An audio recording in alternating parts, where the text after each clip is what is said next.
What up, what up, what up, faith community? It's Grayson, Hester, Communications Director. And who is that person who is not the First Lady who is to the left of me? That would be Pamela Merritt. Yes. Hello, everybody. Welcome.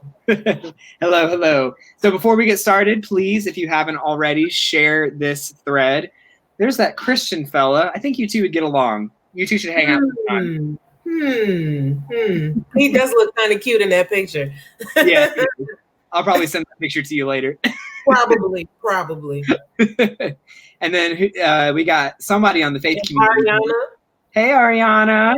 Hey, good to see you. So if you haven't already, please share this stream to your pages. We're going to be talking about something very relevant, and I think people would like to hear it.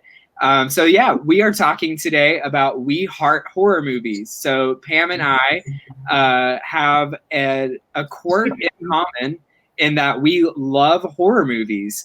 And since it is October, I used to call it spooky season, but I learned today that the word spooky has its roots in some anti-Black racism. So I myself am not going to use that word anymore. But I guess it's creepy season. How about that? It's like a creepy year, actually. Say what? I said it's been a creepy year, actually. Right. Yeah, I saw like people talking about, ooh, it's spooky season. Yeah, we're about to lose abortion and healthcare and LGBTQ rights. Spooky. Right. But we're not here to talk about actual horrors. We're going to talk about the ones that are on film. So first question related to horror movies is just basically, why do you like them? I know a lot of people are afraid of them, don't enjoy them, think they're too violent or whatever. So why is it that you enjoy them? Actually, I grew up watching them. Movies were the way my family spent quality time, and horror movies, because that wasn't my mom's thing, was always my thing with my dad. We would watch horror movies even as a little kid. So like I've grown up watching horror movies, going to haunted houses and things like that. I think I like it because it's intense in the moment, but I know it's not real. So I can have that feeling of, fight or flight for a few seconds, and then, but I know in real life my environment is safe. But yeah, I enjoy it. It's fun. That's why. Gotcha. So what are some of the first horror movies you remember watching with your dad? Ooh. One that pops into my mind immediately is the original Pet Sematary by Steve. That was a really good one. I think the first time I saw The Exorcist was with my dad, but he didn't let me watch that one until I was like 11 or 12. I was older. Yeah, so I didn't see that one until then. And then probably The Shining. I think The Shining was actually how I was introduced to Jack Nicholson. Oh, okay. Yeah. If I remember correctly, but yeah. Okay. So maybe those three adultish like horror movies. The reason why I laughed when you said 11 or 12 is because, and this will go into my answer to the question, is horror movies have never been a part of my family life. Like my mom hates them. My dad would probably just think like, well, I don't know why anyone would want to feel that emotion while watching a movie. Let me watch my movie about World War II. And so when I watched The Exorcist for the first time, 2018, so 2 years ago, when I was 20. Oh, wow. Yeah, when I was 23, I told my mom that I watched it, and she was like, I don't like that you watched that movie. It's too evil. And actually, like your mom's doing so accurately. Yeah. So I watched a movie called The Black Coat's Daughter, which if you haven't seen, I would highly recommend. It's on my list. And I told my mom about it. And like 2 weeks ago, she was like, I don't like that you watched that movie. You can't get those images out of your head. So all that to say, I came into horror movies because my brother started watching them in college. His roommate and best friend loves them. So every Halloween they would start watching horror movies. And I was always like so intrigued by them. It's like that forbidden fruit kind of thing. Like do is the thing that you really, really want to do. And so I was always interested in them. And occasionally would watch some. Like I remember watching The Shining with my parents too. And then I think my mom probably regretted it for the rest of the week for exposing her baby to it. But yeah, it's just become something that like you said, the fight or flight in a contained environment is really nice. Especially for me with OCD and anxiety, like to have something that's contained and like you can catastrophize and it actually like be applicable, but then you know that it's going to be okay, is really refreshing because there's so much in the world that you can be worried about that almost never gets a resolution. And then the last thing I'll say is I think I just appreciate that aspect of humanity is represented on screen. So yeah, and I just think they're super fun. Like they, to me, can represent some of the best of filmmaking. Because to be able to make somebody be scared and like not break that fourth wall is really hard. And so I really appreciate it when they do horror well. Yeah, my friends and I, it's been about maybe 10 years, 10, 11 years. We would find a haunted house every year. Or we would get together and go see whatever horror film was coming out together. One time in particular, we took the TV from somebody's house and went to the studio because the studio didn't have windows, and set the TV up in the studio and watched all of these scary movies because it was the darkest place we could think of. Like, I love it. That's the type of stuff that I was doing with my friends to commemorate Halloween because I enjoy it. I enjoy the stuff that comes along with it. Mm-hmm. So it sounds to me that horror movies in particular have like a deep relational, familial, like companionship aspect to you almost. You know, it's actually not that deep. It's just the fact that I'm scary as hell. And I'm not about to do that stuff by myself. Yeah, it's not even that deep. It's just like we're all too scary to do this alone. So how about we go as a pack? Okay. And we can all scream together. It's that situation. Right. And as the white person in the horror movie, that idea of doing things with other people doesn't make sense to me. Correct. Because I'm going to be like, let's split up and then go see what that sound was. Exactly. And we'll not bring our phones. I'm going to be in the car waiting for you. So we, in discussing like why we like horror movies, I want to move into why we think people in general like horror movies. And we talked about this before. You, of course, are the resident therapist at the faith community, specializing in religious trauma, LCSW. Did I say that right? Therapist, all of those things. So I'd love to hear from you the psychology of why people like horror movies. And then I'll present what I theorize, what I think about like the social value of horror movies. But I'd love to hear your take on the psychology of them. Sure. So I was interested in what draws me personally. That's actually how I found out about it. Because like I said, I have anxiety myself. So like I don't like uncertainty. I don't like not knowing my surroundings. So I'm like, why, other than this being something that I've always done, why do I like this so much? Why do I like it like this? Yeah. And so the interesting thing is that a lot of psychology talks about personality types that are more prone to watch horror films. So people who are less empathetic are more prone to horror films, which is insane to me because I am one of the most empathetic people I think of. And you can second that. Go ahead. Oh, yes, I agree. Okay, cool. Yes, I can second that. So like I'm really, really, really empathetic. Things really bother me that happen to people and distress, but it's not the same when I watch a scary movie. So that's the first part.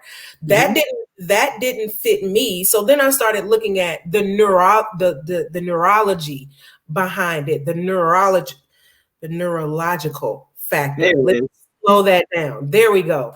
And there were three things that stood out. And the first one is horror movies create tension, right? So that's the buildup. And that buildup for us is like where that fight or flight comes in that I was talking about during the first question. So there's that feeling as that tension builds that your brain responds to a scene as if it's happening like in real time. However, your brain is also able to make you aware that that situation isn't real. So you get the fight or flight intensity of it, right? But just like in a real scary situation, when you escape that, you get all of the good chemicals flow through your system. So you get this heightened elation, like relief. So that's one factor. And then the other factor is being able to see things that are familiar in horror movies. That also plays something on our neurological system. So things that have to do with pandemics, how we all ran to watch Contagion, Bird Box. We watched all of these movies at the top of this pandemic. It was because that stuff is familiar.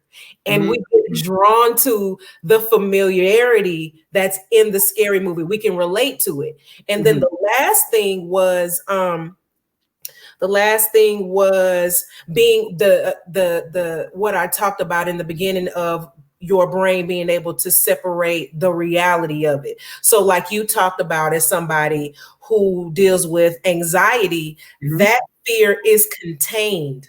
And your brain can compartmentalize, even though you still have those same sensations. Your brain is able to compartmentalize that this sensation feels real, but this scenario that you're watching is not real. You are not in actual danger. So that was really interesting to me because I was like, yeah, I do like that about it. And yeah, I do like that because I was one of those people who ran and watched Bird Box, Contagion, Outbreak.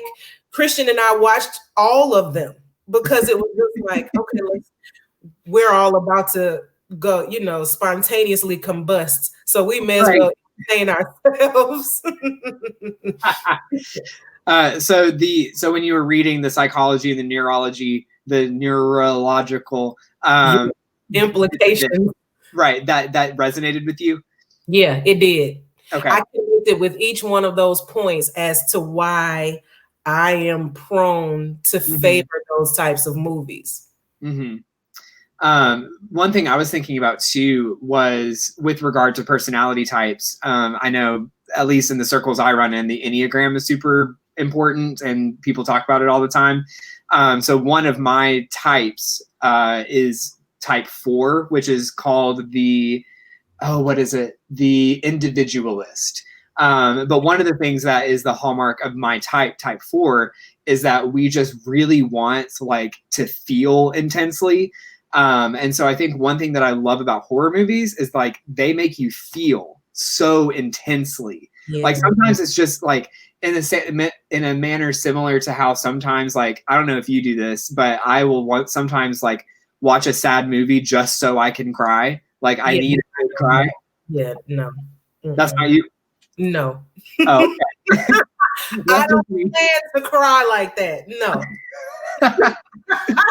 That's just me. I have a whole playlist on my phone called Feels, where if I need to just drive around and cry, I'll just put it on and just be ooh, emotions. Let's see. Still never heard of that until you won. We got to talk more about it. It's been super helpful to me, the Enneagram, just to learn more about myself. But anyway, that's a whole other conversation. So moving into why I think horror movies are relevant or useful socially, probably plays into that. I mean, I think it's the same reason we have amusement parks, right? Roller coasters are that same thing where you are in a very dangerous situation, but your brain can also recognize that it's contained. It's going to end. hopefully. Well, it's going to end either way, but hopefully in the station like it's supposed to. Right. But what got me thinking about like why horror movies I think are a social positive is actually I was reading for a class last year, and it was a book called The Powers That Be by Walter Wink. He's I forget the type of theology he does, but it's all about like the powers and like what are the systems and the principalities, and that's a whole other conversation. But he was citing like the propensity for people towards violence and seeing violence as redemptive. Mm-hmm. And he was seeing that manifest itself in like Star Wars and Raiders of the Lost Ark and like the stories we tell ourselves. So now it would be like the Avengers, where like the superheroes are people who use violence for good ends. And that's why we like them. And he was critiquing that. And then he also said that one sign of decline and like our increasingly violent society is horror movies. And he cited specifically Texas Chainsaw Massacre, the original, which is one of my favorites. Yeah. And in my review for that, for my class, I was like, I actually really disagree with him, because Texas Chainsaw Massacre in particular, at least the original, I haven't seen the sequels or the remakes, is like a critique of what happens to people when like industrial capitalism leaves them unable to provide for themselves. And it's a critique of like the meat industry and like industrial agriculture. And so I'm like, wow, horror movies really have something to say. I mean, some of them are just like Friday the 13th. That's just fun, right? Right. So I'm not going to make the case that every horror movie is out here trying to change the world. But no piece of any kind of media or genre, not everything is going to be out here trying to change the world. Like there's a difference between Kendrick Lamar and Get Low. But I like listening to both of them. Right. But I think like life is horrible sometimes. Life is horrific sometimes. Humanity has done really horrific things and continues to do so. And so I think the fact that horror movies, at least somebody, groups of film crews, artists, whatever, are admitting that there are horrific things about being alive and then making art out of it. Like that experience is going to be there no matter what. Mm-hmm. But whether we have a choice as to whether or not we artistically represent it. And one thing, like James Baldwin, of course, I'm going to bring him up. He did a whole film review called The Devil Finds Work. And it's like 130 pages of like an essay / film critique. And he talked about The Exorcist, and it had like come out a few years before. And he was saying like, you know, the demon devil in it is so scary because it is like doing this to a child and wrecking a family's life. And James Baldwin was like, but the devil doesn't do that. We do that. Like, and particularly white people, not solely, but particularly white people have been the ones to be the devil and to be the ones that are disrupting families and taking over children. So I think like, yeah, if a horror movie exists and allows you to talk about these things while also scaring you and maybe allowing you to feel, especially in the case of movies like Get Out, Candyman, Us, to feel the terror of racism and the terror of these social ills, I think I'm really glad they're around, because I think they actually add something to society and don't merely just entertain. But that's just me. Well, okay.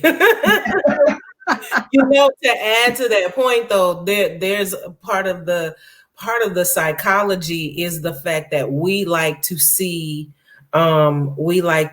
people get out of tough situations. Like we like to see people defeat the bad guy. And so like, even though almost everybody will die in a horror film, there's always one person that might get away. And we like that feeling of either they killed them or they were clever enough to get away. Right. The final girl. Yeah. Yeah, usually it's because she didn't have sex. So I kind of she didn't run. Right. I didn't learn that lesson, but oh well. So do you have anything else you want to say about like the psychology or the social aspects of horror movies? No, I think about horror movies on just an individual preference type basis. It's like, you like them or you don't. I'm one of those people who, when something scary comes out, I want to jump on it immediately. Same. That's not Christian's bag though. Sometimes he'll watch them with me, depending on how intense they are. Other times he won't. His thing is comedy. So Yeah. I think it's just one of those things where it's just your preference, and it does for you whatever it does for you. For some people, it's just escapism, and I get that. So Yeah, I get that too. It is funny though, because between the two of you, you're certainly the more empathetic. Not to say Christian's, you unfeeling. already said it. It's cool. You said it without saying it, but go ahead. Okay.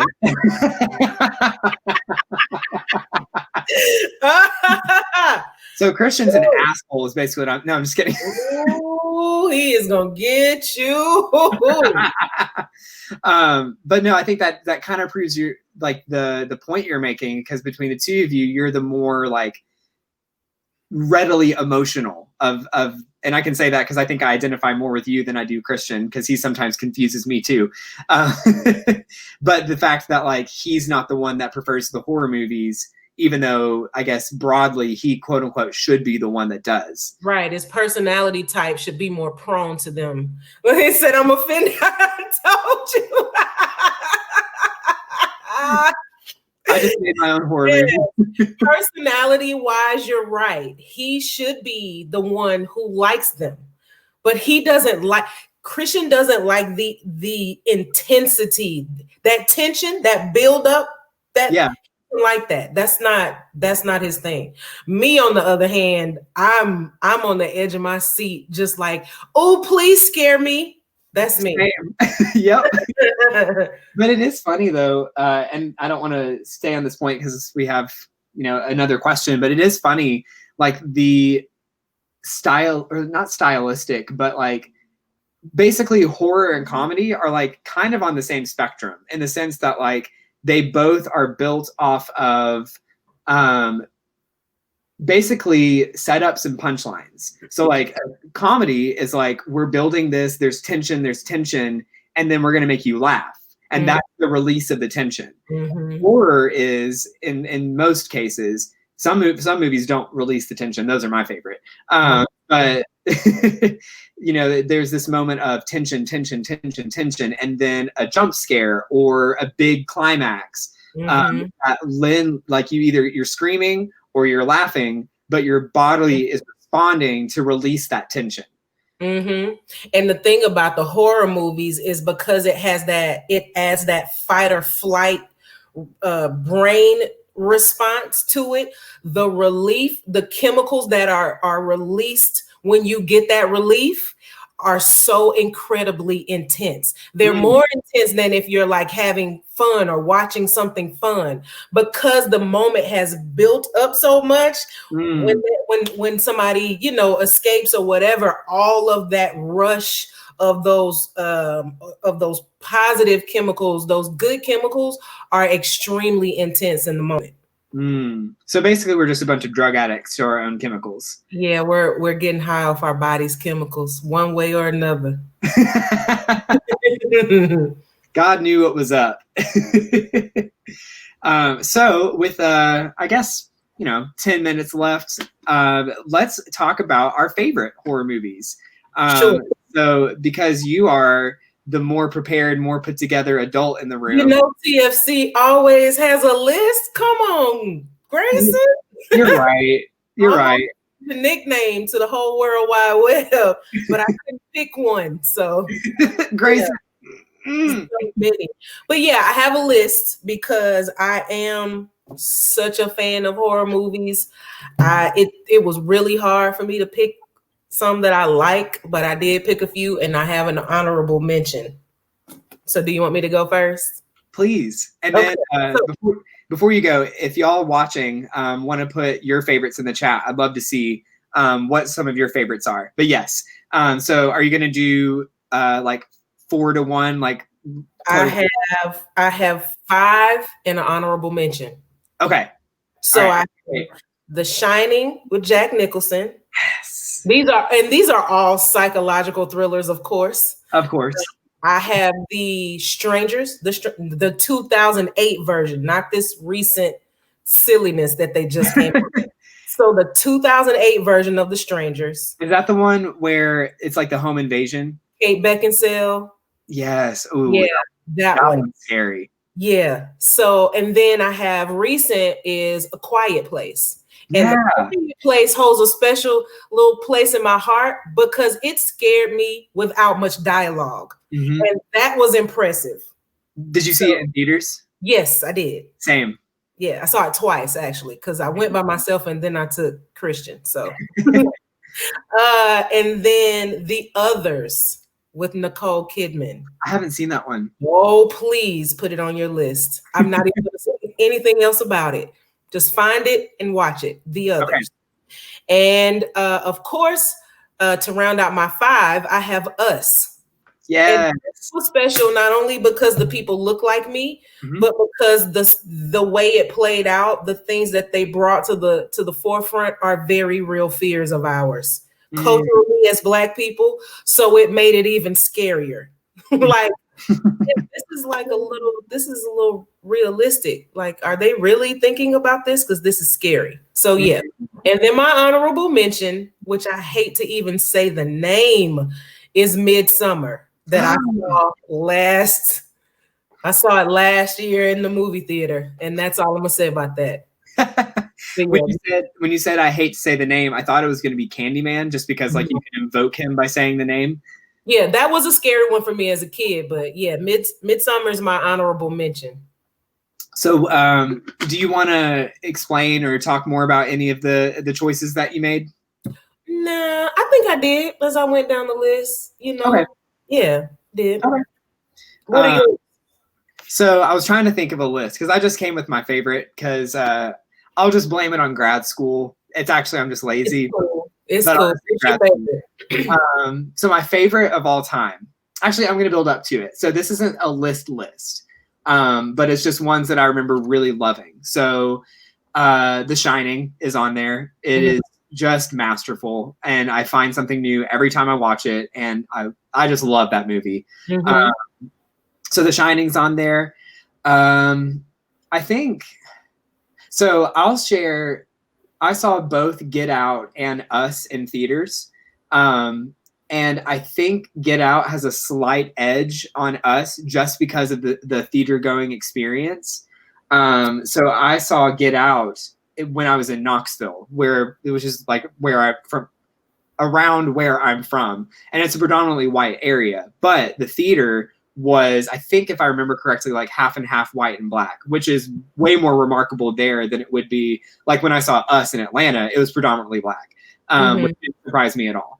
And just to think how different the viewing experience would be for the white people in the audience seeing Get Out and the Black people in the audience seeing Get Out, because when when Bradley Whitford says shit like, you know, Jesse Owens and Obama for a third term, I was responding with like, oh my gosh, please don't say that. You're not supposed to say that. Oh God, have I done that before? Oh no. And there's like this like visceral like, oh my gosh, I'm getting called out right now. Shame. Yep. And I would imagine, and feel free to step in, the experience for Black people, of course, is not shame. It's anger, because it's such a microaggression and it's so familiar. Yeah, it's so familiar. Right. So I really appreciate Jordan Peele for telling that story, but also similar to A Quiet Place, like seeing that in theaters was an experience that no other genre could have provided. Because when I saw A Quiet Place, I was like reaching to get my popcorn. I'm so sorry. I'm sorry. I'm sorry. Yeah. Yeah. Oh, yeah. And that was amazing. So yeah, I think A Quiet Place, just because of that amazing theater going experience. Get Out, because of just its importance and also that theater going experience. Texas Chainsaw Massacre is one of my favorites, just because of how raw it is and how unrelenting it is. I love Cabin in the Woods. That one's a great one. That. But my favorite of all time, forever and always, is going to be Hereditary. Whoa, yes. That is a good one, Grayson. Yes, sir. Yeah. Oh, I freaking love that movie. That's good. I watched that recently. That's a good one. Oh, did you? Yeah, and I mean recent, like within the last 6 months, I've watched it. Yeah. I think I have too. Yeah. I think that type of movie and any type of movie for me, because I'm obsessed with the psychology of religion. So anytime horror movies are centered around religious beliefs or a religious community, I'm on it. Like I am on it, because it's just like the way the perspective, the religious perspective, the way they combine the two is always so interesting to me.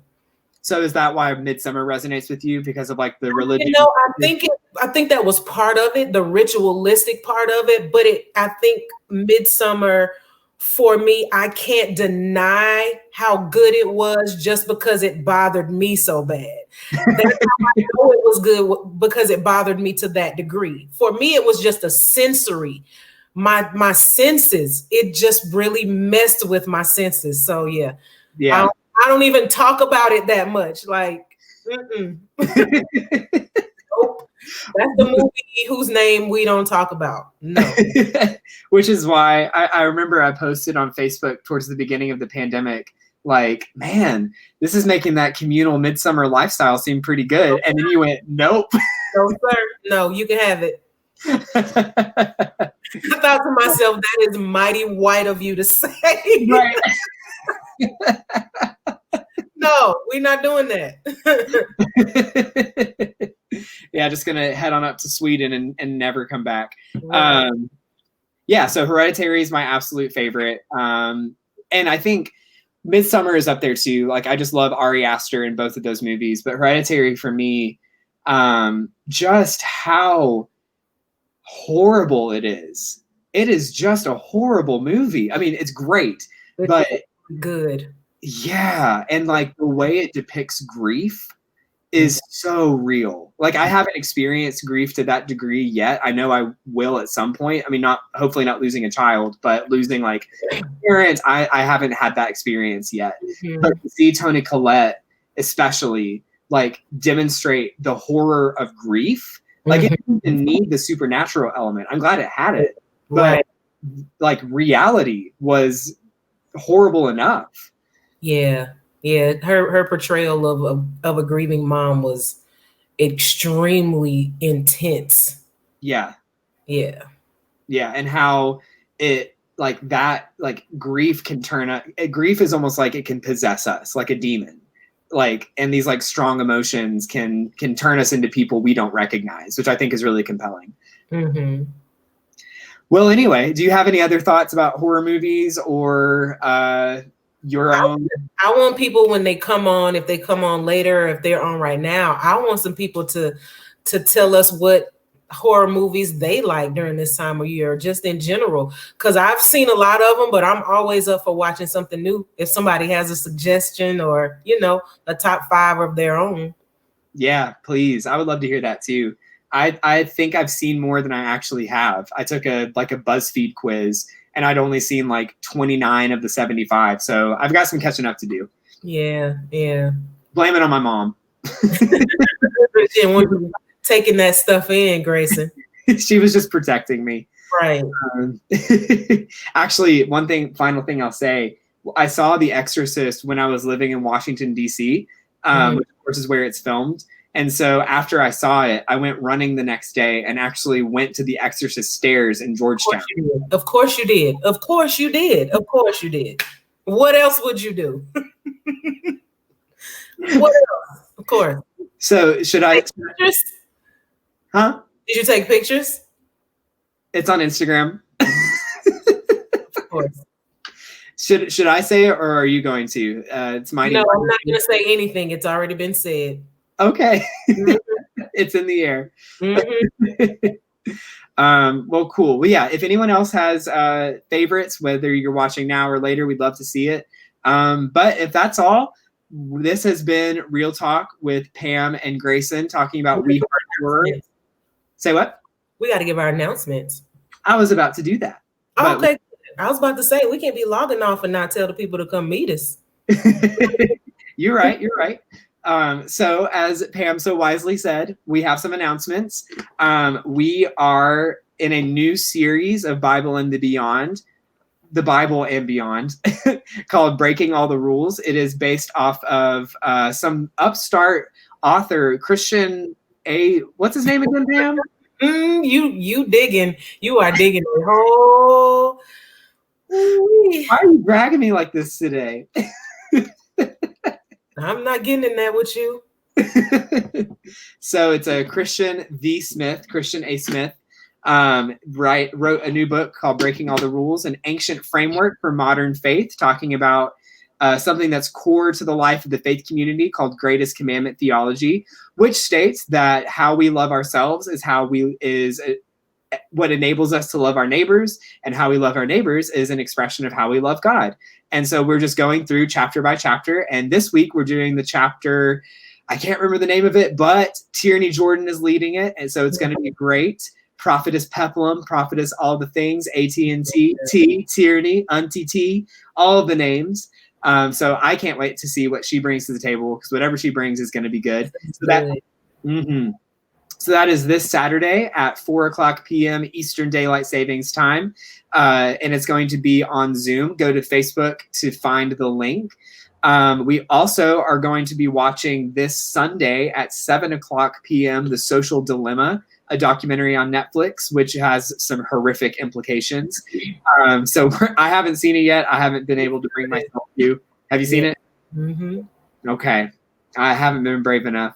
But we are watching that as part of Faith and Film. So if you want to discuss it with us, then you can join us on the Faith and Film Connection Group Facebook page while we stream the movie on Netflix. So we're going to be talking about how awful Facebook is while talking about the movie on Facebook. So do it that way, you will. One thing before you move on, Tierney's section of the Breaking All the Rules discussion is navigating biblical authority. That's gonna be so good. That's gonna be so good. Yeah, that's gonna be a good one. That's a great chapter. Absolutely. Yeah, she's gonna bring it.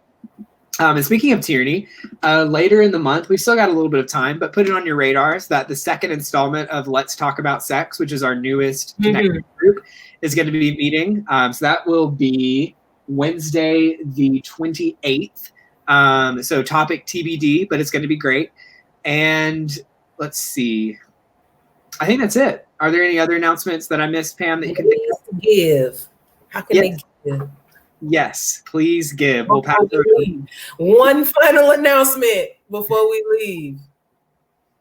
There it is. So, boom. Boom. So yes, thank you. So please, if this is something that's blessed you, or anything else that TFC does or will do blesses you, please, we humbly ask that you invest in the ministry that's investing in you, and giving through any of the options below. You can look for us on Givelify at The Faith Community, or you can go to www.thefaithcommunity.org/give, or you can go to Cash App, hashtag TFCATL, and any one of those. Give. Yes. Shout out to William. We love William. Tap, tap, give. And if this is blessing you, then please feel free to donate. Amen. Amen. And finally, last but not least, if you want to stay in touch with the faith community and all the things that we are doing, then you can text Disruptive to 31996. That is 31996. And you can stay up to date on all things TFC. That's not an obligation. That's not a, I want to join the ministry. We would love it if you did, but it's simply saying, I just want to know more about what y'all do, because we're not like other ministries. We're not like other girls. We're a cool girl.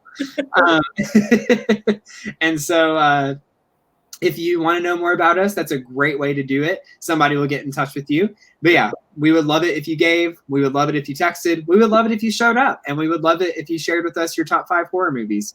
But yeah, I think that's it. Pam, how'd I do? You did awesome. Congratulations. Thank you so much. Anyway, this has been Pam and Grayson talking about We Heart Horror on Real Talk.